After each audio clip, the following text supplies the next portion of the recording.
नमस्कार, बहुत बहुत स्वागत है आपका। मैं हूं आपके साथ सुमित अवस्थी और आप देख रहे हैं न्यूज़ एडिट। इजराइल हमास के बीच जारी जबरदस्त जंग के बीच पीएम मोदी ने फिलिस्तीन के राष्ट्रपति महमूद अब्बास से बात की। इस दौरान पीएम मोदी ने गाजा के अल अहली अस्पताल में लोगों की मौत पर संवेदना जाहिर की। साथ ही पीएम मोदी ने साफ किया कि भारत फिलिस्तीन के लोगों के लिए मानवीय सहायता भेजना जारी रखेगा। पीएम मोदी ने ट्वीट कर कहा कि क्षेत्र में आतंकवाद, हिंसा और बिगड़ती सुरक्षा स्थिति पर गहरी चिंता साझा की है। इजराइल फिलिस्तीन मुद्दे पर भारत की लंबे समय से चली आ रही सैद्धांतिक स्थिति को दोहराया। इजराइल और हमास की जंग का आज 13वां दिन है। न्यूयॉर्क टाइम्स ने गाजा के स्वास्थ्य विभाग के हवाले से बताया है कि गाजा में अब तक 3700 से ज़्यादा लोग मारे गए हैं। इनमें 1500 से ज़्यादा बच्चे हैं। साथ ही 4000 से ज़्यादा बच्चे घायल भी हुए हैं। गाजा सिटी के अस्पताल पर मंगलवार और बुधवार की दरमियानी रात में हमला हुआ था। इस हमले में करीब 500 लोगों के मारे जाने की खबर आई थी।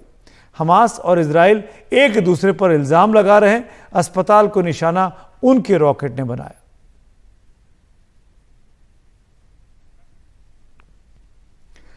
अमेरिकी राष्ट्रपति जो बाइडेन इजराइल दौरा पूरा कर वापस अपने देश लौट गए हैं। उन्होंने इजराइल को साथ देने की बात दोहराई है, लेकिन यह भी दोहराया कि गाजा को मानवीय मदद मिलनी चाहिए। इसके लिए उन्होंने इजराइल को भी भरोसे में लिया है। हालांकि इस दौरे को लेकर अमेरिकी राष्ट्रपति घर और बाहर दोनों ओर अब घिर गए हैं। अरब नेताओं ने भी उनके साथ जॉर्डन में होने वाली प्रस्तावित बैठक को रद्द कर दिया था।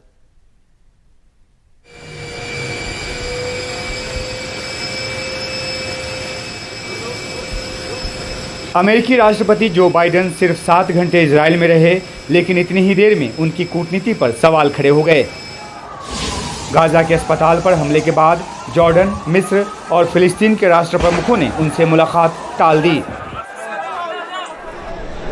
भरपाई के लिए उन्होंने गाजा के लिए $10 करोड़ की मदद का ऐलान किया और मिस्र को रास्ता खोलने को भी राजी कर लिया, ये कहते हुए कि यह मदद हमास के हाथ न लगे।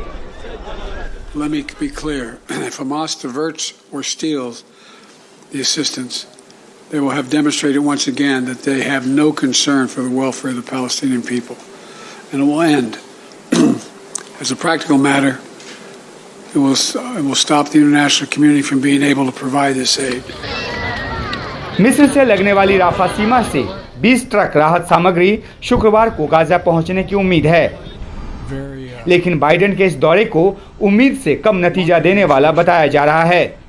पीएम नेतन्याहू ने साफ कर दिया है कि इजराइल पहले बंधकों की सलामती और वापसी चाहता है और ये भी कि इजराइल की जमीन से गाजा को मानवीय मदद नहीं जाएगी।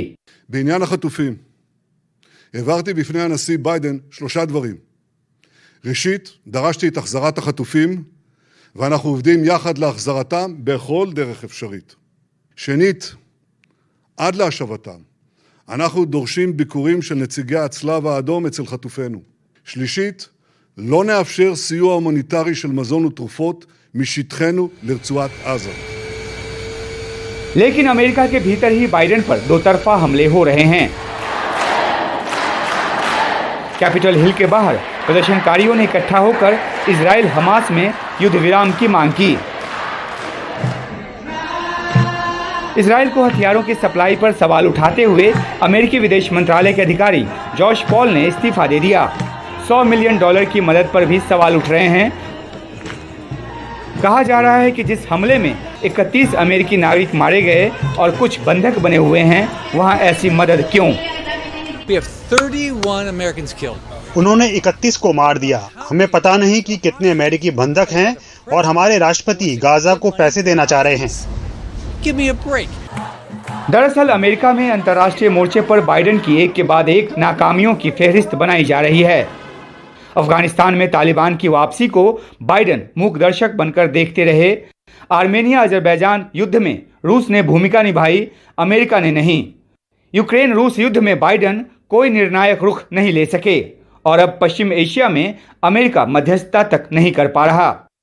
7 अक्टूबर के हमले के बाद नेतन्याहू की स्थिति कमजोर हुई है। बाइडेन के दौरे से उनको थोड़ी मजबूती मिली है। अमेरिका इजराइल संबंधों के मद्देनजर बाइडेन के दौरे को बेशक एक बड़ा कदम माना जा रहा हो, लेकिन अरब देशों के बीच अमेरिका की साख पर बट्टा लगा है।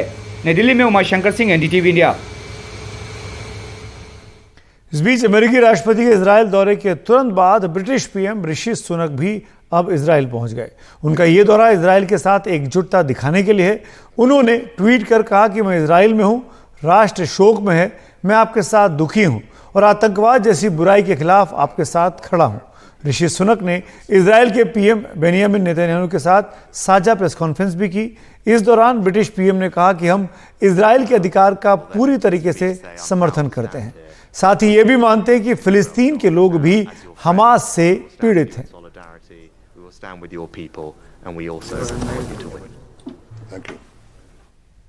और अब कुछ सियासी खबरें भी कर लेते हैं।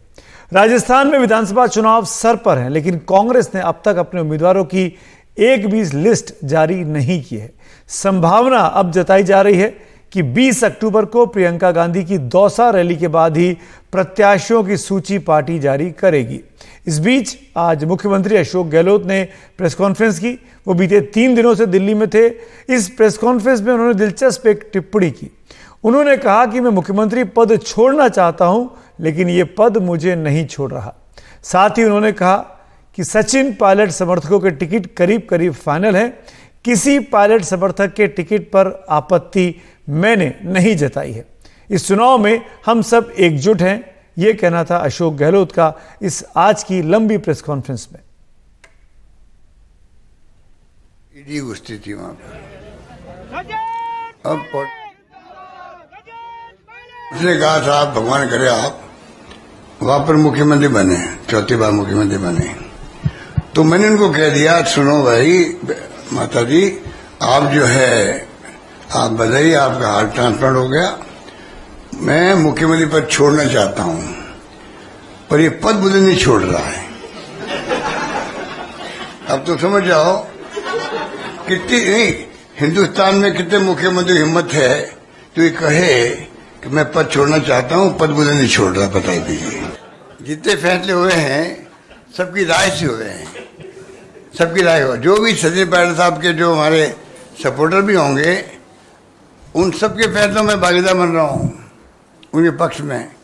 तो आप सोच सकते कितने स्मूथली फैसले हो रहे हैं। तकलीफ बीजेपी को होती है और किसी को नहीं होनी चाहिए। राजस्थान में अशोक गहलोत के 3 समर्थकों के टिकट कटने की खबरें हैं और इसीलिए पार्टी अभी तक लिस्ट जारी नहीं कर पाई, क्योंकि गहलोत अड़े हुए हैं। उनके उन तीनों समर्थकों को टिकट जरूर मिले। ये वही 3 विधायक हैं जिन्होंने 1 साल पहले यह कह दिया था कि कांग्रेस आलाकमान आखिर है कौन। आगे बढ़ते हैं, बात मध्य प्रदेश की करते हैं। मध्य प्रदेश में समाजवादी पार्टी और कांग्रेस के रिश्ते बिगड़ गए हैं। सीट शेयरिंग समझौता न होने को लेकर आज अखिलेश यादव ने कांग्रेस पर सवाल उठाए। उन्होंने कहा कि अगर ये पहले दिन पता होता कि विधानसभा स्तर पर INDIA का कोई गठबंधन नहीं है तो ना कभी मिलने जाते और ना ही कांग्रेस नेताओं को अपने नामों की सूची सौंपते। साथ ही उन्होंने कहा कि गठबंधन सिर्फ उत्तर प्रदेश में केंद्र के लिए होगा तो उस पर विचार किया जाएगा। अखिलेश यादव के मुताबिक उन्हें आश्वासन दिया गया था कि सपा को 6 सीट देने पर विचार किया जाएगा, लेकिन जब लिस्ट आई तो सपा के एक भी उम्मीदवार को कांग्रेस ने जगह नहीं दी। हमें तो ये लगा कि जब मध्य प्रदेश के मुख्यमंत्री जो रहे, पूर्व में कई बार मुख्यमंत्री रहे, वो रहे, उन्होंने मीटिंग बुलाई और पूछा समाजवादी पार्टी से। हमने अपनी पूरी परफॉर्मेंस बताई, समाजवादी पार्टी के नेताओं को जगाया उन्होंने और बातचीत की, पूरे आंकड़े देखे और आश्वासन दिया कि हम 6 सीटों पर विचार करेंगे। लेकिन जब रिजल्ट आया, घोषित की गई सीटें, तो समाजवादी पार्टी शून्य रही। अगर ये मुझे पहले दिन पता होता कि विधानसभा स्तर पर कोई गठबंधन नहीं है इंडिया का, तो हम उसमें कभी मिलने नहीं जाती हमारी पार्टी के लोग, न अपनी हम सूची देते कांग्रेस के लोगों को, न कांग्रेस के लोगों का फोन उठाते। लेकिन अगर उन्होंने ये बात कही है कि गठबंधन नहीं है तो हम स्वीकार करते हैं गठबंधन नहीं है। आम आदमी पार्टी और समाजवादी पार्टी, क्या आपकी कांग्रेस की मध्य प्रदेश के चुनाव में उनसे कोई बातचीत हो रही, कोई अंडरस्टैंडिंग? देखिए, बातचीत हुई थी, हो रही है, और अंत में इंडिया का जो अलायंस है वो केंद्र लेवल पर है। ये केंद्र लेवल पर है, चर्चा चल रही है, केंद्र बात चल रही है। अगर हो गया ठीक है, नहीं हुआ पर उसका फोकस केंद्र के लोकसभा चुनाव पर है। तो अभी से खटास INDI गठबंधन में दिखने लगी है, जिसकी आशंका पहले ही जताई जा रही थी। आगे बढ़ते हैं। केंद्र सरकार ने श्री राम जन्मभूमि तीर्थ क्षेत्र को विदेशी चंदा लेने की अब मंजूरी दे दी है। राम मंदिर ट्रस्ट के महासचिव चंपत राय के मुताबिक चंदा दिल्ली में स्टेट बैंक की मुख्य शाखा में ट्रस्ट के खाते में जमा करवाया जा सकता है। अयोध्या में राम मंदिर का निर्माण बहुत तेजी से जारी है। राम मंदिर में प्राण प्रतिष्ठा 20 से 24 जनवरी 2024 के बीच होने की संभावना है। और जानकारी मेरी सहयोगी नीता शर्मा से। जैसे जैसे राम मंदिर अपना भव्य आकार लेता जा रहा है, वैसे वैसे जो दान है लोग खुलकर कर रहे हैं। अभी तक देश भर से 3500 करोड़ रुपए जो हैं लोग दान कर चुके हैं ट्रस्ट पर, अयोध्या राम टेम्पल ट्रस्ट पर, जिसे हम श्री राम जन्मभूमि तीर्थ क्षेत्र के नाम से जानते हैं। लेकिन अब अच्छी खबर यह है कि विदेश में बैठे हुए लोग भी इस ट्रस्ट को दान दे पाएंगे, क्योंकि केंद्रीय गृह मंत्रालय ने FCRA क्लियरेंस जो है इस ट्रस्ट को दे दिया है। कोई भी अगर फॉरेन कंट्रीब्यूशन किसी ट्रस्ट को आता है तो उसके लिए उसे FCRA क्लियरेंस लेना जरूरी होता है, और यह भी बताना जरूरी होता है कि वो किस संदर्भ में ये डोनेशंस जो है ले रहा है। कल्चरल इवेंट्स के लिए ले रहा है, पॉलिटिकल इवेंट्स के लिए ले रहा है, सोशल इवेंट्स के लिए ले रहा है। इसके चलते ये जो क्लियरेंस है ये राम मंदिर को फिलहाल मिल गई है। जानकारी ये भी है कि अभी पिछले 5 सालों में केंद्रीय गृह मंत्रालय के आंकड़ों के मुताबिक लगभग 1800 ऐसे NGOs थे जिनकी सदस्यता जो है वो खारिज कर दी गई थी, क्योंकि उन्होंने जो लिखित मापदंड हैं उन पर वो सही नहीं उतर रहे थे। नई दिल्ली से नीता शर्मा, NDTV इंडिया के लिए। देश की पहली रैपिड रेल का इंतजार अब खत्म होने वाला है। PM मोदी गाजियाबाद के साहिबाबाद में कल रैपिड रेल का उद्घाटन करेंगे। हालांकि इसे अब रैपिड एक्स रेल नहीं कहा जाएगा, बल्कि इसका नामकरण कर दिया गया है नमो भारत के नाम से। इस ट्रेन की अधिकतम रफ्तार 160 किलोमीटर प्रति घंटे की है। रैपिड रेल के पहले चरण में 21 अक्टूबर से लोग साहिबाबाद से दुहाई स्टेशन तक 17 किलोमीटर का सफर तय कर पाएंगे।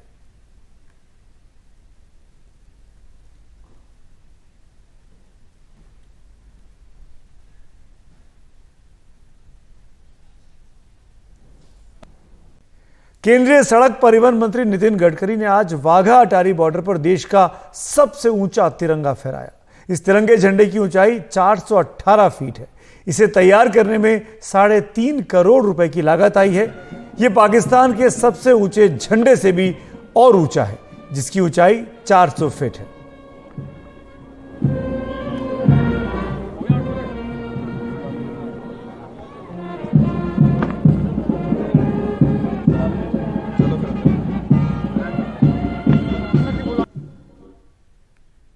आजकल दुर्गा पूजा का उत्सव परवान पर है। पश्चिम बंगाल में दुर्गा पूजा का अलग ही रंग होता है, जहां पूजा पंडालों में भव्य झांकियां बनाई जाती हैं।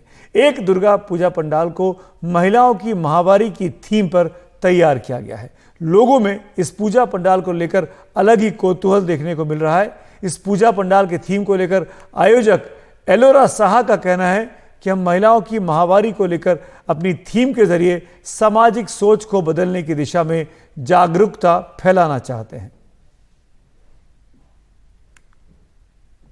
तो न्यूज़ एट 8 में इतना ही, लेकिन NDTV इंडिया पर खबरें लगातार जारी हैं। Good night.